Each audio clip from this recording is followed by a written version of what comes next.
الحمد لله نحمده ونستعينه ونستغفره ونؤمن به ونتوكل عليه ونعوذ بالله من شرور أنفسنا ومن سيئات أعمالنا من يهده الله فلا مضل له ومن يضلله فلا هادي له ونشهد أن سيدنا وسندنا ومولانا محمدا عبده ورسوله أما بعد فأعوذ بالله من الشيطان الرجيم بسم الله الرحمن الرحيم واذكروا إذ أنتم قليل مستضعفون في الأرض تخافون أن يتخطفكم الناس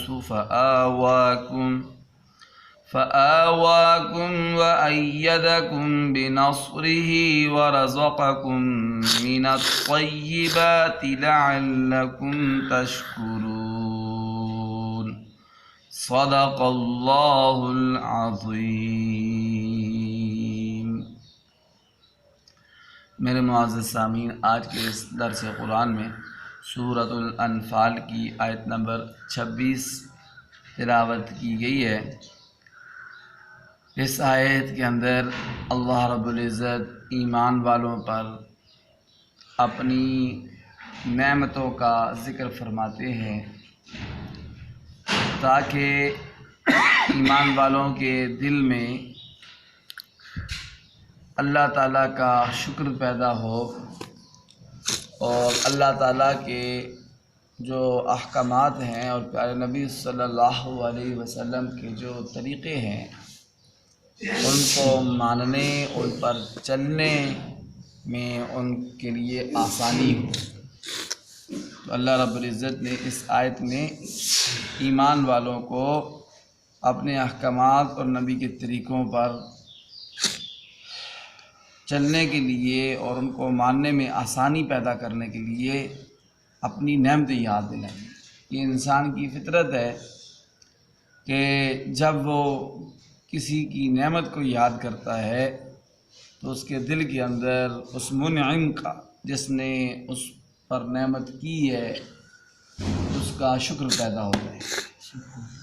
اللہ رب العزت نے بھی اسی لیے اس آیت کے اندر اپنی نعمتیں ایمان والوں کو یاد کرائی ہیں تاکہ ایمان والے شکر گزار بندے بن جائیں۔ اور جب بندہ اللہ تعالیٰ کا شکر گزار ہوگا، شکر گزار بندہ بنے گا، تو اللہ تعالیٰ اپنی نعمتوں میں اور زیادہ اضافہ فرما دیں گے۔ لَإِن شَكَرْتُمْ لَأَزِيدَنَّكُمْ، اگر تم میرے شکر گزار بندے بنو گے تو میں ضرور تمہاری نعمتوں میں اضافہ کروں گا۔ اور پیارے نبی صلی اللہ علیہ وسلم بہت زیادہ عبادت کرتے تھے اور زیادہ عبادت کی وجہ سے پیارے نبی صلی اللہ علیہ وسلم کے پاؤں مبارک سوج جاتے تھے۔ حضرت عائشہ رضی اللہ تعالی عنہا فرمانے لگیں، اے اللہ کے نبی، آپ تو نبیوں کے امام ہیں، امام المعصومین ہیں، گناہوں سے پاک ہیں، آپ اتنی زیادہ عبادت کیوں کرتے ہیں کہ کھڑے کھڑے پاؤں میں ورم آ جاتے ہیں، پاؤں مبارک سوج جاتے ہیں؟ تو حضور نے فرمایا، اے عائشہ، افلا اکون عبدا شکورا، کیا میں اللہ کا شکر گزار بندہ نہ بنوں؟ جس اللہ تعالیٰ نے مجھ یتیم کو سارے نبیوں کا امام بنا دیا۔ اللہ تعالیٰ کو شکر بڑا پسند ہے، شکر گزار بندہ اللہ کو بڑا پسند ہے۔ اللہ تعالیٰ خود اللہ تعالیٰ کی صفت ہے وَكَانَ اللَّهُ شَاكِرًا عَلِيمًا، کہ اللہ تعالیٰ بڑے ہی قدردان ہے۔ شاکر یہ اللہ کی صفت بھی آئی۔ تو ایک جگہ اللہ تعالیٰ فرماتے ہیں مَا يَفْعَلُ اللَّهُ بِعَذَابِكُمْ إِن شَكَرْتُمْ وَآمَنْتُمْ، اللہ تعالیٰ کو تمہیں عذاب دے کر اللہ کو کیا حاصل ہوگا اگر تم اللہ کے شکر گزار بندے بن جاؤ اور اللہ پر ایمان لانے والے بن جاؤ۔ آئیے دیکھتے ہیں کہ کون سی نعمتیں اللہ تعالیٰ ایمان والوں کو یاد کراتی ہیں۔ اللہ تعالیٰ فرماتے ہیں وَاذْكُرُوا اِذْ أَنْتُمْ قَلِيلٌ، اے ایمان والو یاد کرو اس وقت کو جب تم بہت تھوڑے تھے، تعداد کے اعتبار سے تم تھوڑے تھے، مال کے اعتبار سے تم کم تھے، اولاد کے اعتبار سے تم تھوڑے تھے۔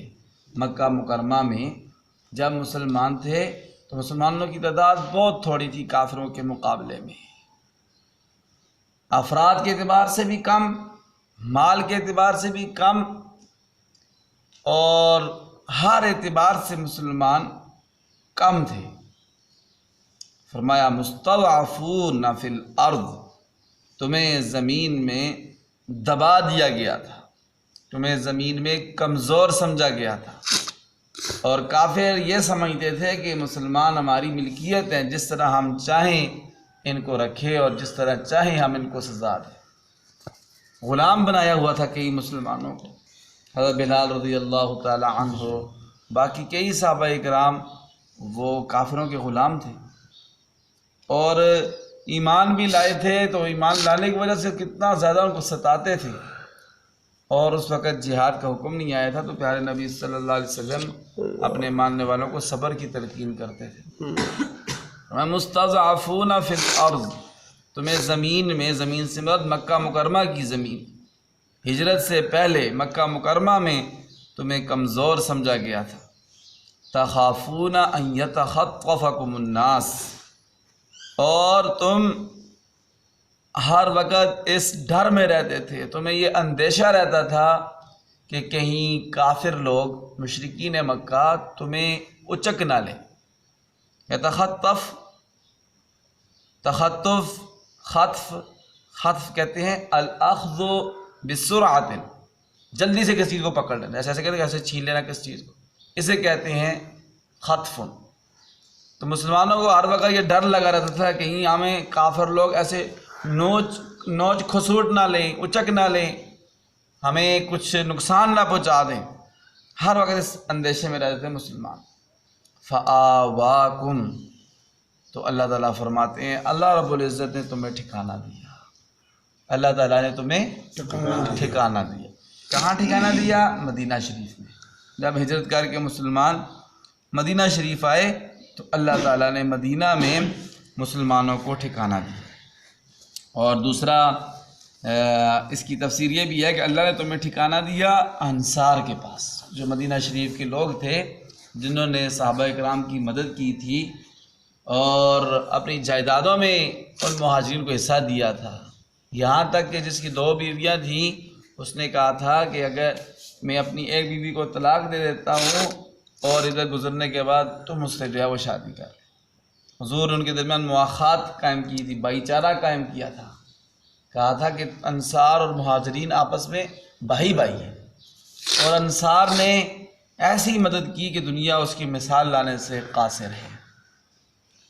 فآواکم وأیدکم بنصرہ، اور اللہ تعالیٰ نے تمہیں قوت عطا فرمائی اپنی مدد کے ساتھ۔ اللہ کی مدد کیسے آئی؟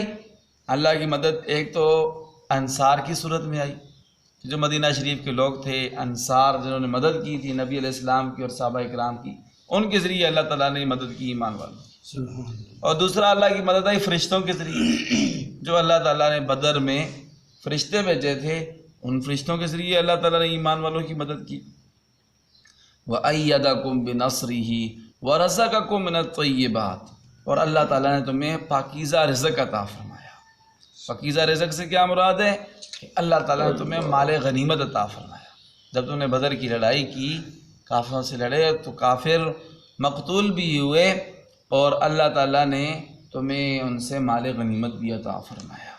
اور پہلی امتوں کے لیے مال غنیمت حلال نہیں ہوتا تھا، یہ پیارے نبی صلی اللہ علیہ وسلم کی خصوصیات میں سے ہے۔ حضور نے فرمایا فضلت علی الانبیاء بست، مجھے پہلے نبیوں پر 6 چیزوں میں فضیلت عطا کی گئی ہے۔ انہی میں سے ایک فرمایا احلت لی الغنائم، اللہ نے میری امت کے لیے مال غنیمت کو حلال قرار دیا ہے۔ اب اللہ تعالیٰ یہ نعمتوں کو ذکر فرما کے آخر میں ارشاد فرماتے ہیں اے ایمان والو، یہ جو تمہیں نعمتوں کی یاد دہانی کرائی ہے نا، ہر بندے کو یہ چاہیے کہ وہ اپنے ماضی کو دیکھا کرے۔ ماضی کو دیکھ کر انسان کو سبق حاصل ہوتا ہے اپنے پہلے حالات کو دیکھا کرے کہ شروع میں پہلے کیسے تھا. کوئی بھی بندہ ہے وہ اپنے ماضی کو دیکھے کہ میں پہلے کیسے تھا, میرے پاس کیا کچھ تھا اور کیا نہیں تھا, اور اب کیا ہے میرے پاس. پہلے میرے پاس گھر تھا, جائیداد تھی, پہلے میرے پاس مال و دولت کتنا تھا, پہلے میرے پاس صحت کتنی تھی, پہلے میرے پاس سہولتیں کتنی تھیں, اور اب کتنی ہیں. جب ان کو دیکھے گا پہلی سہولتوں کو تو انسان کے اندر شکر پیدا ہوگا. کہتے ہیں ایک بادشاہ کا وزیر تھا, تو وہ وزیر ایسے کرتا تھا کہ بادشاہ کو بڑا پسند تھا, بہت زیادہ پسند تھا, وہ بہت اس سے محبت کرتا تھا بادشاہ. وجہ یہ تھی کہ مخلص تھا اور وفادار تھا بادشاہ کا. تو وہ ایسا کرتا کبھی کبھی نا اپنے کمرے میں چھپ کے جا کے اس کا ایک پرانا صندوق ہوتا تھا, اس کو کھول کر اس میں کچھ دیکھتا تھا. باقی وزیر اس سے جلتے تھے, جیلس ہوتے تھے.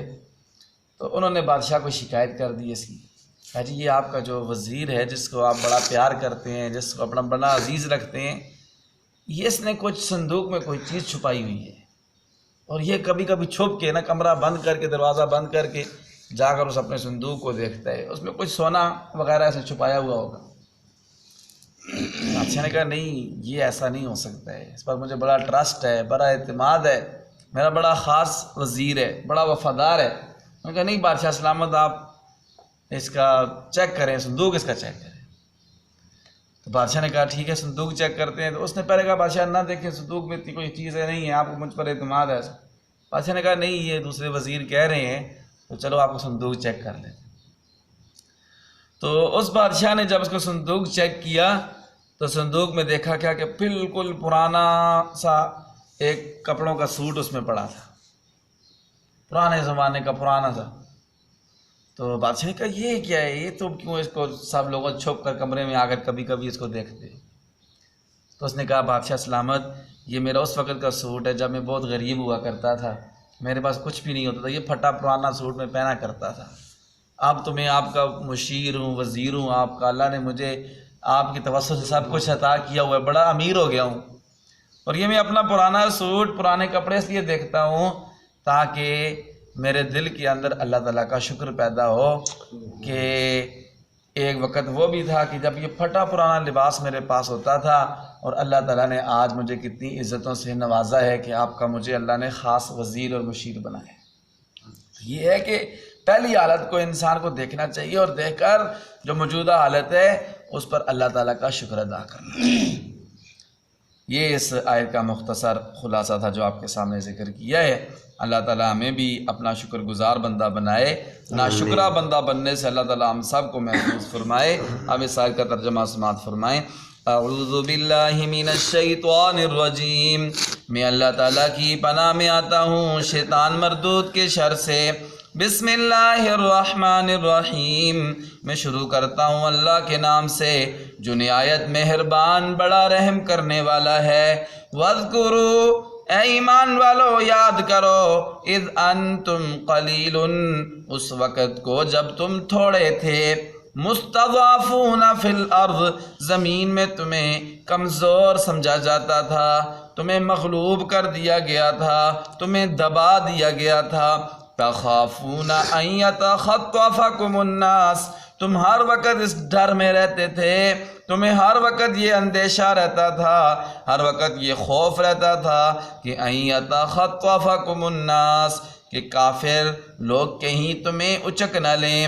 فآواکم, اللہ تعالیٰ نے تمہیں ٹھکانہ عطا فرمایا. وَأَيَّدَكُمْ بِنَصْرِهِ, اور اللہ نے اپنی مدد کے ساتھ تمہاری تائید کی, تمہیں قوت عطا فرمائی. وَرَزَقَكُم مِّنَ الطَّيِّبَاتِ, اور اس اللہ نے تمہیں پاکیزہ رزق عطا فرمایا. یہ ساری نعمتیں کیوں عطا فرمائیں؟ اللہ فرماتے ہیں اس لیے عطا فرمائیں لعلکم تشکرون, تاکہ تم اللہ کے شکر گزار بندے بن جاؤ. وآخر دعوانا